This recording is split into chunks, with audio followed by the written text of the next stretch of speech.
Hello. This is Notary Life with Kimmi. Well, hey guys. So I thought I would tell y'all a little story today. Let me take my mask off.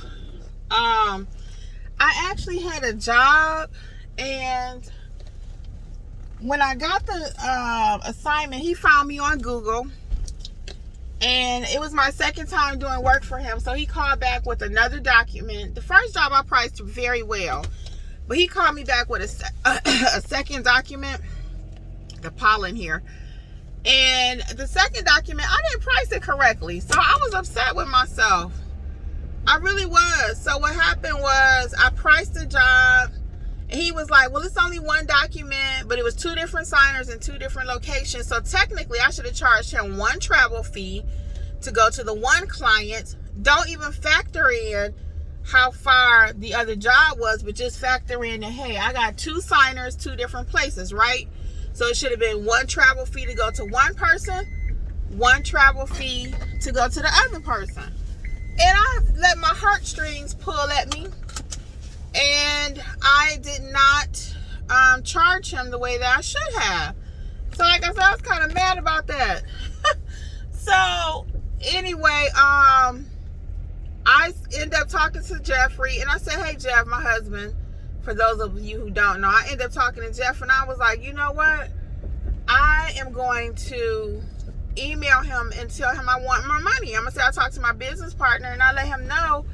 And my business partner said that I underpriced the job. Because I usually always say, don't go back on your prices. Don't go back on your prices, right?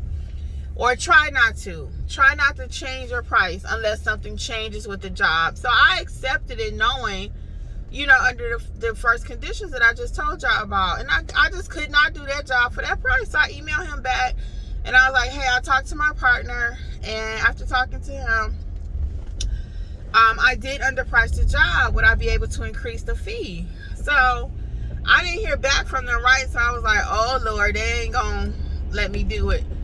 So anyway, the day went on, and I didn't hear nothing from him. Well, I was prepared to lose the job. So that's another lesson today. If you're prepared to walk away from the assignment, be it signing companies or whoever, general notary, however they find you, if you price it and you're determined, you know what, I don't care if they take it or not, if I get the job or not.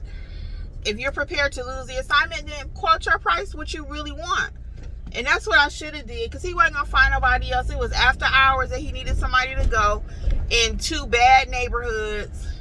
And, you know, like I said, I kind of shortchanged myself. So anyway, he got back with me, and he said he couldn't find the signers, because it was also one of them kind of crazy assignments where you already know it's some mess involved.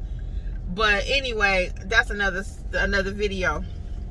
So he told me he couldn't find the signer, so that's why he didn't respond back. So the moral of this story is, though, if you do underprice a job, first of all, try not to underprice. But if you do happen to underprice, go back and get your money. I mean, go back and respectfully say, hey, after consideration of the distance, or after consideration of how many documents, or whatever reservations you have, or, you know, reasons why you have to change, go ahead and change it. So anyway, I hope he'll call me when he gets ready to do this assignment, once he finds a signer. I'm sure he will, though, because I did a great job. And he actually had told me he wanted to work with me again. That's why I hesitated and made a lower price, because I already knew that they had more jobs in the area, more work. And I said, well, let me go ahead and be kind of low. That way he'll call me back. But you don't want to be so low where you don't want to do the job. And that's where I was. I had priced it so low. I told Jeff, I said, I don't want to do this. And see, that's what I didn't want to do. You don't want to do that either. You don't want to be like, well, it's so low, I don't want to be bothered with it, right? So go ahead and price it how you need it. Well, anyway, this is Notary Life with Kimmi. I thought I'd just come and share this little story with y'all, okay? Bye.